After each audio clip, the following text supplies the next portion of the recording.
Radio. This is the weekly music podcast where every week we get into a different band, different artist, and we break down, we listen to all the records and we rank them from worst to best. We give our biggest banger and stinker from each of them if we have them, and we try to have a good time doing it. My name is Tyler, and way out there, hundreds of miles away, is Jeff. While you're listening, go to Spotify, Apple Podcasts. Give us 5 stars. If you're watching on YouTube, you smash that subscribe button. That's what the kids say, dude. But so let's get into this. The worst album from Supertramp. They have 11 records. Let's get into this. What do you got? Go. So you didn't do the 6 Degrees of Tom DeLonge? I did not do the 6 Degrees of Tom DeLonge. I mean, Okay. This week was tough. This week was really tough. Do you have a 6 Degrees? I did. I do. Let's get into it. I do you did do got? it. I do have one. So I start with Roger Hodgson. He had this guy, Michael Shreve, play drums on his first solo album that he did. Michael Shreve also played drums for Santana.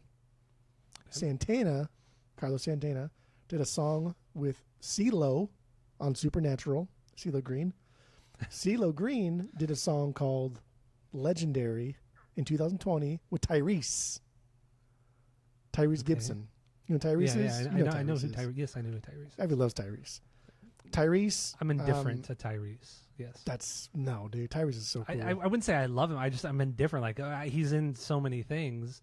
Like Tyrese. Whenever I see Tyrese in something, I'll get to why I know this after I finish this up. So Okay. Tyrese was in Idle Hands with Mindy Sterling, and then Tyrese was in Transformers with Mindy Sterling, and Mindy Sterling was in Idle Hands with Tom DeLonge. Yes. But the reason why this was because we usually don't go the movie route, it's usually the music route. But the movies that I watch fairly, I wouldn't say often, but I watch them maybe once every year or two, or when a new one comes out, or Transformers, the Transformer movies. I enjoy them. Dude, I love Shia LaBeouf. You know I like Shia LaBeouf. I like him too, but I don't like those Transformer movies. I like him because I hate fun and everything that comes with it, and laughter and joy and everything. I hate it. But I like him because of the attention to detail when they transform. Like you can slow the thing down. On Netflix you can, but when I can have them on DVDs too. Sometimes I'll slow it down just to watch like where the window ends up, like where the windshield ends up on the transformer, because it's fucking cool. And I like that. I like the sound they make when they transform. I watch them for Shia LaBeouf, and I watch them just to watch them transform and to listen to them transform. It's fucking cool. But Tyrese is a big part of the Transformers movies. He was in the military, but anyway, going back to it, I knew Mindy Sterling. I don't know who the fuck this lady is, but when I was like on my computer, just like reading about Transformers and looking at all the actors, Wikipedia Wikipedia still highlighted the hyperlink. You know, it'll highlight it purple if you've already visited the page. Yeah. And so when I was on Tyrese, and then on Mindy Sterling. Sorry. Okay. Yeah, but like you would never know her fucking name, right? I would never know her name, but I know her. She's been in so many movies. Many movies. You know her face, but you would never know her name. And so when I was looking at the Transformers, she was in Austin Powers. She was highlighted, and I was like, oh, I guess I've been here before. And I clicked on it. It's like, oh, she was in Idle Hands. Oh, dude, I just got my Tom DeLonge. So it's kind of like happenstance that I stumbled upon it. But anyway, when Tyrese is in the movie, if I'm on the fence about a movie, like, yeah, it really looks like shit. If Tyrese is in it, over the fence. I'm watching it. Okay. I mean, once again, Tyrese is cool, man. He seems very cool. He's been in a lot of stuff, music, movies, TV. He's been in a lot of shit. But it's just like, I'm indifferent. I just don't really care that much. He's good. He's fine. He might be like my favorite C actor. Yeah, I would say maybe a B. No, I'd say he's more of a B actor. But he's never the lead. His biggest lead basically came in like Fast and the Furious, but he was just playing third string to Paul Walker and Vin Diesel. But him and Paul, dude, together were just like. But that's where I might. That's where I might bump him up to a B actor, because he was in such a giant franchise and he did have such a large role in it, or as big of a role as he did. He has starred in his own stuff, but it's like Baby Boy from the 2000s and stuff. Like nothing. Okay. Nothing that's really going to be anything big, but like I don't know if I'd call him a B actor. No, because there's a lot of B actors that are a lot bigger than Tyrese.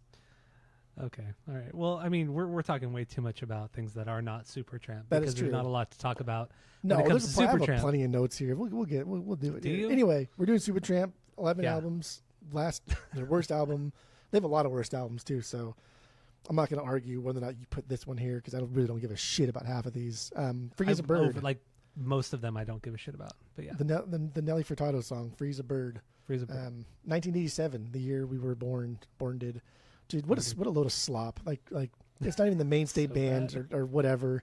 It does have this kind of like underlying kind of dance tone to it, and I guess like the only thing we're talking about on this record is the fact that one of these songs charted and became a #1 dance club hit. Like, what the fuck?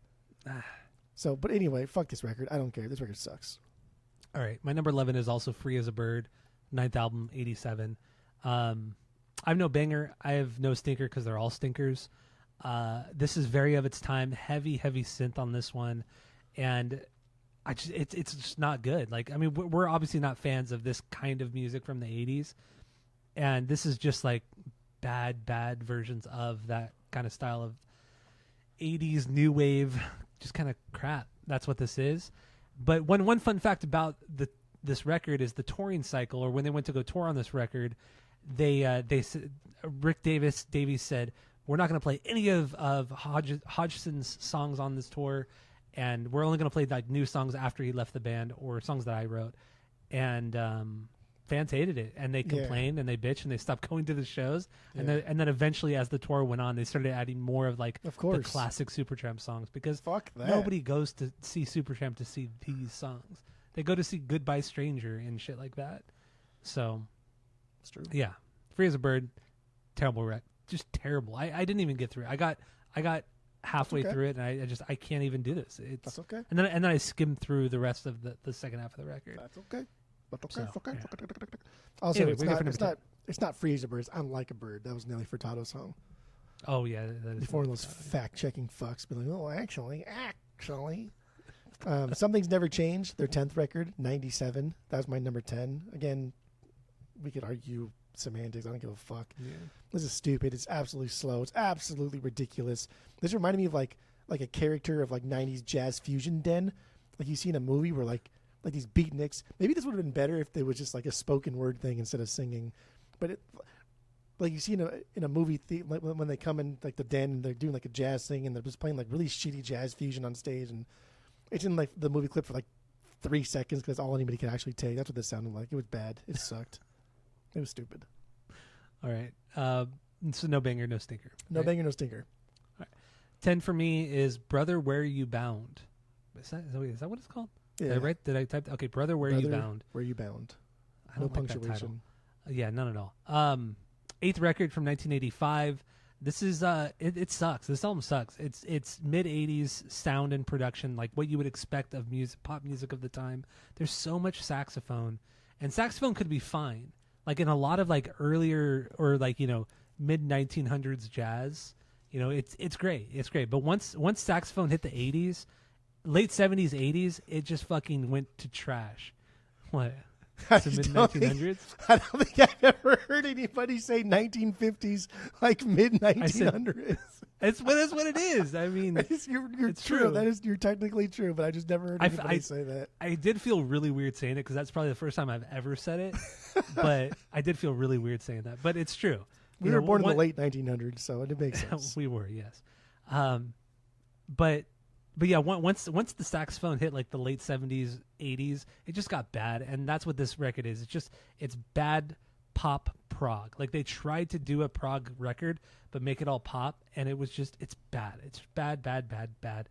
The one kind of cool thing, even though it's still not good, is that David Gilmour played the guitar solos on. I forgot what the song is called. I think it's the title track, but it's like the 16-minute Where You song. Bound. Yeah. But otherwise, this album sucks. So what's your number 9? Slow Motion from me. 11th album, 2002, same year that the world champion Anaheim Angels won the series. This is definitely a better record for their later career, I think. I think you put Brother, Where Art Thou a little bit too low, I guess, but I really didn't give a shit. Okay. I appreciate the fact that this sounds like early Supertramp, like when they were trying to write dope songs with like fearless songwriting, but it's so far removed from their peak. It's just another mediocre output at best. I didn't hate this listen through, but I sure as shit did not enjoy it. That's all I got. All right. So my number 9, Famous Last Words, their 7th record from 82. This is the last with like the classic lineup, the last with Roger Hodgson on guitar and vocals, who co-wrote half the songs on their records prior to this with Rick Davies. And yeah, this just record is just, it's so of its time, 1982. So they're really getting into like the synth driven new wave stuff. We're not a big fan of that. And even if we were, this is like not good. This is not good new wave. It's really not. And I hate the saxophone. Once again, the saxophone is going to make an appearance in a lot of these, as well as on the main episode. Because sometimes the saxophone, you're not a saxman. You don't like a whole lot of sax. I do. I am a saxman if it's like 1970 and before, or like mid 70s and before. It's generally pretty damn cool and damn good. But you don't like sax and like rock and roll. I don't like it. No, in rock music, no, it doesn't. The saxophone does not belong in rock music unless it's the Mars Volta. The saxophone does not belong. It does not belong in rock music. The Mars Volta have been the only band that I feel have successfully utilized the saxophone in rock music. I don't make the rules. Okay. Okay. Outside of ska music, I'm sorry. Nah, I mean, there's a lot of rock and roll that have good sax, but I guess the Mars Volta did it best. No. I'm saying let's take ska out of this because I'm gonna take a couple steps back here. Saxophone and ska music can be really, really cool, but in general, rock music, metal music, prog music, saxophone generally sucks. But anyway, this record's not good. If I had to pick a banger, it's C'est le bon. C'est la bon. That's fine, whatever. C'est la vie, c'est la bon. Bonnie is just like this stupid ass piano driven ballad. It's just bad. And even the band doesn't look fondly back on this. I know Rick Davies and a couple of the guys in the band are dead now, but before, when they were alive, nobody looked fondly upon this record because the band had run its course at this time. So what do you got for number 8? Go. Number 8, Brother Where Art Thou? Brother Where You Bound? Actually, the Brother Where Art Thou soundtrack is fucking really, really good. That is a good soundtrack. That's a very good soundtrack. Brother Where You Bound, 8th record, 85. Yeah, dude, this is full on 80s garbage slop. They lost Roger Hodgson, but they did kind of go back to a prog sound. Unfortunately, it's just 80s prog pop bullshit. It's not good. I think there's cool stuff in here, like having the presidential speeches play at the same time as the sax solo does, or putting like more blues rock back into their sound. But it's just 80s like synth prog fusion shit. I don't like it. No banger. The worst song is fucking Brother Where You Bound. I don't give a fuck that David Gilmour plays solo on it. I don't give a shit they got thin music guitars to bring heat. I don't give a fuck that it's 16 minutes and 80 sounding garbage shit. It's bad. It's stupid. It's not good. It sucks. Fuck this record. Yeah. All right, so my number 8, Slow Motion for you. 11th record, their last record from 2002. This is kind of a throwback to their 80s sounding music. So kind of like a more pop, synth-driven kind of proggy thing that they're doing. It's not nearly as annoying as their 80s run of albums, but this album's still lame. It's kind of sucks. I got no banger, got no stinker. It's just so lackluster. And it's not on Spotify. It's not on the main streaming sites. You can only listen to it on YouTube. It's annoying. So what do you got for number 7? Famous Last Words. 7th record, number 7. Yeah, 82. These records all suck, dude. After this, I have posy things to say. Okay.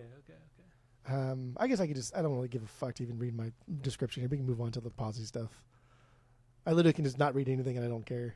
Okay. All right. My number 7, Some Things Never Change, 10th record from 97. This is a true throwback to their Breakfast in America era, their Crime of the Century era, which is cool. I mean, it's really cool. It has the same, piano or like piano tones, with the Wurlitzer, all that kind of shit. But it doesn't have the falsetto or the high vocals of Hodgson. It's missing on this record. Had those vocals been here, this could have been a much better record. I think Hodgson is the key with those vocals because I think he's the one who does the the higher vocals. Yeah. He writes the better songs too, except for he does one. write the better songs. We'll see. But yeah, this one it's like who cares at this point? Like I just don't care because they did it so much better on Breakfast in America. Why do we need this? It's dumb. So what do you got for number 6? Go. Now I have more positive things to say. Crisis. What Crisis? That's their 4th record, 75. I did enjoy this record. I still do enjoy this record. It's just a continuation of Crimes. It's just not as adventurous. I don't think they had as much material and kind of just rode the waves of Crimes into the studio here. This feels more like a nice try. rather than it does like a whoa from like their best stuff. And I do think they have a lot of whoa shit. That's pretty fucking good. But this is more like a nice cut slugger, like A for effort kind of thing. But Lady, that made my top 10. Dude, the Wurlitzer, when they do like the staccato shit with the Wurlitzer, like that's just like the fucking bee's knees. It's so good. I love it. Yeah, this one, I don't know. It's fine. Just a normal day. That was a slow ballad, not my jam. Fuck that. I don't care. But there was a nod to Beach Boys Vegetables in that song. Eat a lot, sleep a lot. I was like, oh, that's kind of cool. They like Beach Boys too. Everybody does. But Crisis of Crisis, this is the beginning of good things to say now, even though they're still meh. All right. Meh. So my number 6 is Indelibly Stamped. This is their second record from 1971. This one was just really lackluster. I mean, I wouldn't say it's bad. It's not for me at all. I think they ditched the prog stuff from the first record, which I'll get into later. They ditched that completely, and they just went into like a bluesy kind of soft rock approach to the record. But the songs are just forgettable. Honestly, I have no banger on here at all. Stinker for me is Forever. It's just weird. It's bad. I don't dig it at all. But yeah, this record is just, it's forgettable. Honestly, it's forgettable. This is another one that's not on the main streaming site, so we did have to listen to it on YouTube. This is also the one with the cover with the titties on it, with the girl's booby titties. Cover. The booby cover. So, yeah, Indelibly Stamped. I think it's really, really lackluster. It really is. That's what it is. Forgettable. So what do you got for number 5? We'll get there. Number 5, Even in the Quietest Moments, their 5th record, 77. Most of this record success straight up just comes from Give a Little Bit. That is a fucking beyond banger of a song. But I think it's a strong record that shows the two guys getting along together musically. Like, it doesn't feel disjointed with parts of it being like prog or overly focused on like art pop and shit. I think it's a smooth record front to back, but I just don't think it ever recovers from the opener. The opener is so strong, and the record just never gets that momentum back. It's always climbing back up out of a hole that Give a Little Bit dug. And that's obviously my banger, Give a Little Bit. Dude, I think this song is so fucking catchy. I think it's so goddamn good. This is like my oldest thing with this band, because the Goo Goo Dolls did a cool cover of it many decades ago. I guess decades prior, but decades ago, whatever, you know. The Goo Goo Dolls did a cover of it. That's my number 5. I still think it's a super, super great record. But it's still good. It's worth a listen. We're getting into like the 1 fucking 0.25 4 terror. 1 point. I give 1 point. I give 1.25.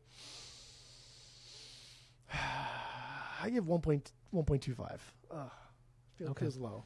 Feels low. And when you say these ratings, it's not based off of a 10-point rating scale. It's based off of a 3-point rating system, where 3 is a perfect album, 2 is a good album you're going to continue to listen to, 1 is a bad album, give it a shot, and 0 is the worst thing you've ever heard. So, yeah, okay. I mean, 1.25. Even then, I'm not even in the 1 territory yet. I'm really not. How would you give any of them less than a 1? I would give everything I've talked about so far. I would give less than a 1. Yes. Would you give anything a 0? Just straight up fucking nothing. Oh yeah. My bottom 2 records, 0, straight up, just terrible. Terrible. I think I would Freeze a Bird 0 for sure. Something 0. Slow Motion 0. Brother 0. Famous Last Words, I probably give like a 1 just because people love it so much. I don't get it. Crisis a 1. Quietest Moments for me, 1.25. Yeah, okay. All right. So my number 5 is also Even in the Quietest Moments, 5th record, 77. I just thought this record was really boring. I know they kind of went out of their way to make this record, and there was some, I don't want to say turmoil within the band, but there's just shit going on within the band. But I thought it was mid-tempo, not exciting songs, a lot of piano-driven stuff, which I get. The band is all piano-driven and all that, but here it was just like there. But in the end, it was just too much piano, and I'm not a big piano man. Don't like the sax. Don't like the piano. Don't like the harmonica. Dude, I don't like the harmonica. No, I hate the harmonica. God damn, that's such an annoying instrument. But yeah, Even in the Quietest Moment, I just thought it was dull. I thought it was just really, really boring. And people love it, whatever. You know, it came out. But wait, this came out before Breakfast in America, right? Yeah, it did. Yeah, this is 5th record. And honestly, this band, because Breakfast was their 9th record, I believe, right? Their 6th record. Was there 6? Okay. Yeah. Yeah, and it's just like you have all these records before and nothing's really blowing up. Yeah, you're playing like, a lot of shows, this and that, but nothing blows up until your 6th record. It's pretty wild. And just they couldn't find their fucking groove for many, many years, and this is one of those examples. They could not find their groove. It just didn't work, I feel. Banger, Babaji. I like the name a lot. I think the song is pretty cool. It's pretty damn cool. Stinker though, Downstream, it's just a dumb piano ballad. I don't like it. I don't like it. You did not like Give a Little Bit because you didn't put it on your top 10 either. I did not. I don't like that song. I've never liked that song. Have you remember that song when the Goo Goo Dolls did it back in the day? I remember that song from when I was a kid. My mom used to listen to that song. You don't like it? I don't like. I've never liked it. Still don't like it. I listened to this week. I don't like it. Okay, that's fine. It's fun and good, but you don't like those things. So number 4 for me, Crime of the Century, their 3rd record, 74. So low. This is dude, their first 2 records I like a lot. This is the start of their classic lineup. New bass player Dougie Thompson, Dougie T comes in, and like right from the opening track, you already can tell like this dude is adding so much depth to their music. What I do like about this record or era is they recorded like 42 demos for this song or for this album in this little brief era, but they chose the best 8, right? Like, first of all, thank you. We don't need a fucking double LP of all of their bullshit. Thank you for whittling it down to just a lean, good 8. I appreciate that. I think this record is really dynamic. They play with like the loud, soft thing quite a bit over the course of this thing. And when it's loud, it isn't always like, it's not just like rock and roll fucking loud. And when it's soft, it's not just ballady kind of shit soft. But what does bring it down for me a little bit is it's very vocal melody driven. And I would like to at least just hear more of the instrumental prog aspect of it. Just more arrangements, less vocals, that kind of thing. I don't know. Again, love it or hate it, dude. You got to appreciate the double album or bloating this shit out with chud or filler. I think that was my biggest takeaway is reading like, God damn, you guys could have done a lot and you chose not to. And I love that. Yeah. I love that. Dreamer, I like that staccato piano driven fucking roller shit. Again, like I'll talk about that multiple times. I love it. Hide in Your Shell. That was one I didn't like initially, but the more it kind of went on, I was like, damn, I really love this song. So it did make my top 10. Crime of the Century, the title track, that was my least favorite song. That's the song that made this record so damn popular. I was just like, dude, there are better songs in this record. Yeah. There are much better songs in this record. Sorry, whatever. But yeah, Crime of the Century, number 4. All right, 4 for me is Crisis. What Crisis? The 4th record from 1975. This is the follow-up. I love those question mark fucking albums, don't you? The Pennywise, this thing, like just all about it. Because it makes it so stupid. It makes these album titles so fucking dumb. Anyway, so this record it was made very shortly after Crime of the Century. The band was very rushed. It was between the touring of Crime of the Century. It's essentially B-sides from Crime of the Century, and I mean that record's good. It's a good record, but I mean I don't want to hear just like you said, there were a lot of songs made for that record, and I'm sure a lot of that bled into this one. And I kind of just don't really care about it. I thought the album was just fine. It's a little boring. I'm just not a big Supertramp guy. It's not for me. It's so piano driven, which is not a bad thing, but it's not my own personal taste. And Rick Davies, he's a great piano player. And funnily enough, when he first started out, the first band big band he joined, he admitted after the fact, like, I had no idea what I was doing. Playing organ for this band, no idea. I didn't know how to play it. But I faked my way through it. Learn as you go, dude. Yeah, which is that's respectable. I think that's really funny actually. But otherwise, I don't really care for Crisis. What Crisis? Banger, Sister Moonshine, Stinker, Just a Normal Day.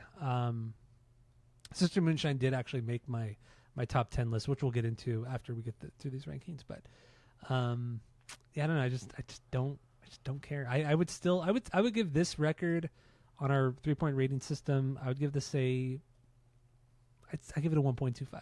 1.25. Wow, that's still pretty fucking low. Yeah. So, what do you got for your number 3? Go. I think I would give Crime of the Century a 2 because I think besides obviously Breakfast, I think that is their most well crafted record.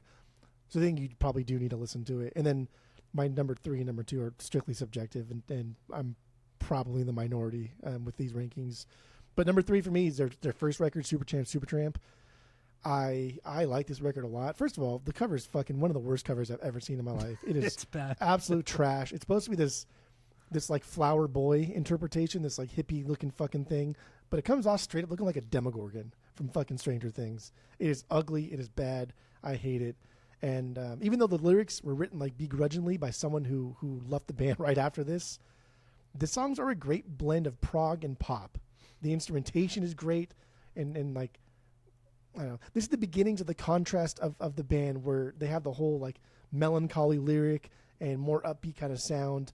You hear it here, but it's just more prog driven. And this, I think this record is really underrated in regards to 1970 specific prog, because up until now, like there was not a whole lot of just absolutely like stalwarts that were just prog gods in 1970, right? Like by 1973 for sure, like everyone had already like, okay, now we accept Pink Floyd as like the greatest, or we accept Crimson as the greatest. But Crimson dropped fucking in the court just a year before this, so it's not like they took the world by storm within less than a year. Yeah. So like this is still early. Even like Aqualung came out after this. Like so many huge prog records came out after this. So I do think this needs to be kind of like revisited when talking about like prog music, because it was like right at the crack of 1970, I think. Maybe it was later 70, but I think it was like right at the crack of 70. But 74. Or no. The first record was so it came out August of 1970. Okay, so a little bit later in 70, but still, this is 1970. Like yes, only had a record, maybe 2 records tops, but they still had Close to the Edge. They still had their third record or Fragile or anything like that. I don't know. I think this gets unfairly compared to some of the bigger ones in the prog scene when this is still really, really early. But then again, it's also hard because like in the court of the Crimson King, that came out 69, and that's like maybe the best of all time. So I don't know. This is still really good. I like this. Try Again. That's my banger. This is a 12-minute piece. I think the first half of this song is the best thing on this record. I love this. I listened to it on the vinyls at my shop. I did take it home. I did keep it. So we'll see where that goes. All right. My number 3 is Crime of the Century, third record from 1974. We talked about this pretty extensively. I think this is like one of their most proggy record, like solidly put together prog records for the masses. Like this is like the bridge between like, you know, people who like rock music, like general rock music, and prog music. That's where this record is. I think that has elements of everything that you'd want on it, and I think that's really cool. I think that's something that the band did just well, just really, really well. But yeah, I used to have this on vinyl for a long time, and I purchased it about a year ago because I did like it when we first started collecting in 2020. You and I, we were just buying like these records for like $1. You know, Supertramp, Styx, Grand Funk, or picking it up from like garage sales or lots or off Emerson, Lake and Palmer. You know, just so many bands, and a lot of them are really, really fucking amazing. A lot of these records are.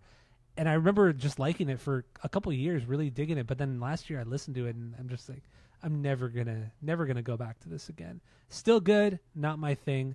But yeah, Crime of the Century is a nice bridge of like the prog rock into, you know, rock, more blues rock, hard rock songs of the era. So of the mid 70s. So yeah, Crime of the Century, banger. A banger is Dreamer, Stinker. Don't really have one. Maybe the title track, but I don't know. Whatever. Crime of the Century, number 3. I think we've been going too long on this fucking rankings. What do you got for number 2? See, but like even Emerson, Lake and Palmer, they're still wet behind the fucking ears in 1970, right? So yeah, it's true. Number 2, Indelibly Stamped, their second record, 71. I like this record. I love this record. When I first picked it up, obviously the booby cover is going to be why you pick up this record. It's like, oh, $2 for a fucking topless woman on a cover. Of course I'm going to fucking buy it. I don't care what kind of music it is. I'm going to listen to it at least once.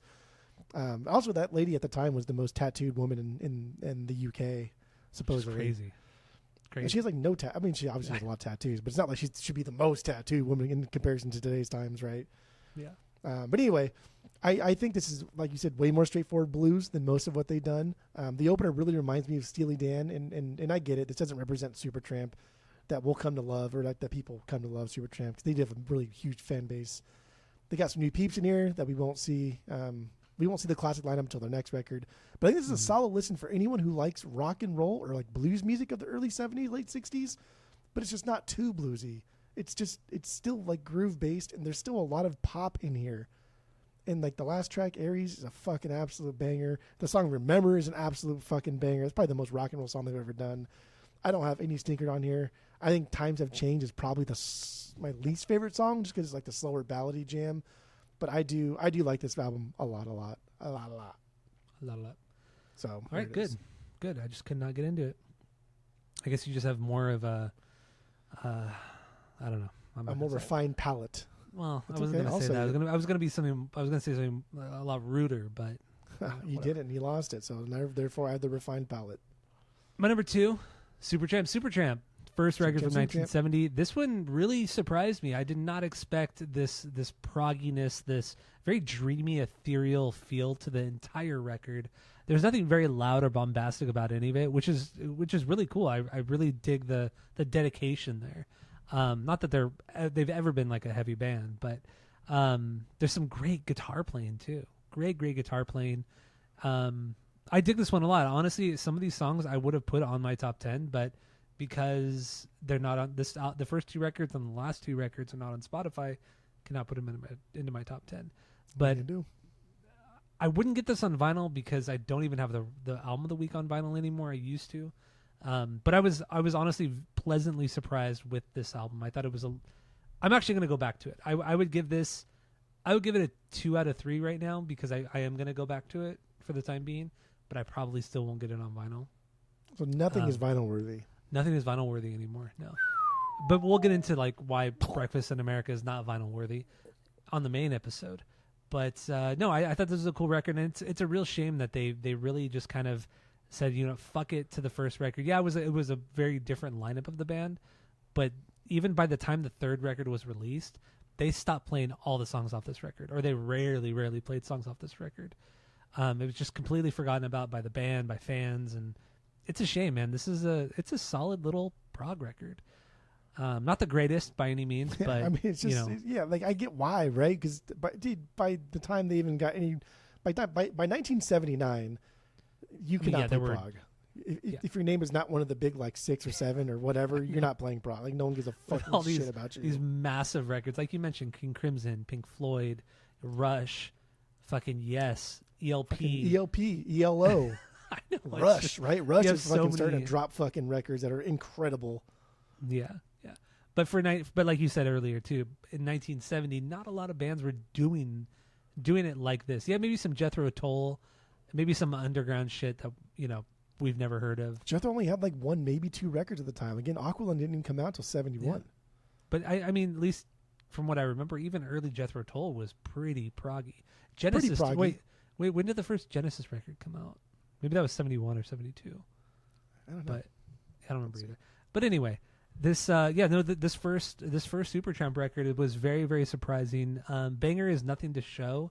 It's just a very upbeat, faster song, but only in the first half. Then, halfway through, it just drops into like, what they've already been doing on the record. But I like that change. It kind of mixed it up a little bit. Stinker, only because I had to choose one, was Audible, and I am not like the others. Nothing wrong with it. Because at the time I was putting stinkers. I hadn't got to the bad shit later on. So my number 2, Supertramp. What do you got for number 1? That means number 1 is Breakfast in America for both of us. That's true, dude. So we're not going to get into Breakfast in America right now. We're going to get into that on the main episode. So go listen to that. Don't bitch complain about it. Calm down. Yeah. We've had people do that. Why don't you fucking talk about it on the rankings? Just go listen to the main episode. Get over yourself. Dude, people just cannot fucking just listen or pay attention for more than 2 seconds. People just love to complain. They just love to complain. I mean, that's what this podcast essentially is, just complaining. I know. That's all we do. This entire episode was just bitching and complaining the whole time. I liked a lot of it, and I have a lot of these on the vinyls, and I like this album of the week. I have a lot of positive things to say, so you gotta be careful. That's good. So let's just run through our top 10s real quick. You go first. I'll go second. I don't have it pulled up. Hold on. Maybe you do your top 10. You're never prepared. Scroll.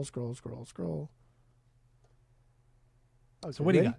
Yeah, I'm ready. I was born ready. I didn't even do 10 because I like my number 2, number 3 are indelibly stamped, which indelibly means like you can't take it off of you. So indelibly stamped means like a tattoo, or you can't take a stamp on you that's tattoo. Oh, that's kind of funny because until this week I thought it was inedibly stamped. Okay. Whatever. I get the confusion. So I don't have number 10 because I just gave up. I really don't give a fuck about this band or a lot of these songs. Number 9 from Crisis. What Crisis? Another Man's Woman. Number 8, Crime of the Century, Dreamer. Number 7, Breakfast in America. Number 6, Hide in Your Shell from Crime of the Century. Number 5, Lady from Crisis. Number 4, The Logical Song. Changes today. Number 4, The Logical Song. Number 3, Give a Little Bit. Number 2, Take the Long Way Home. And number 1, their best song by far is Goodbye Stranger. All right. My okay, so I have 10, and once again, I agree with you. Like, I only had 8 originally, and I ended up adding just 2 more to this today because I would have added more from the first record, maybe even the second record too. But yeah, just that's not an option. So here, from what we can get on Spotify, number 10 for me, Hide in Your Shell from Crime of the Century, School from Crime of the Century as well, Babaji from Even in the Quietest Moments. Number 7 is Bloody Well Right from Crime of the Century. Number British. 6 is very British. 6 for me is Sister Moonshine from Crisis. Crisis? What Crisis? Number 5 for me is Dreamer from Crime of the Century. And then the top 4 come from the album of the week. So number 4 is Take the Long Way Home. 3 is Breakfast in America. 2 is The Logical Song. And number 1, of course, has to be Goodbye Stranger because that song is incredible. Not even close, though, right? Like, Goodbye Stranger is by far their best song. Yeah. Yeah. Oh, yeah. Definitely. And we'll get into that on the main episode. So thank you all for listening. Go to Spotify, Apple Podcasts. Give us 5 stars. If you're watching on YouTube, you smash that subscribe button. That's what the kids do, dude. So smash it up. Yeah, that's it. That's all.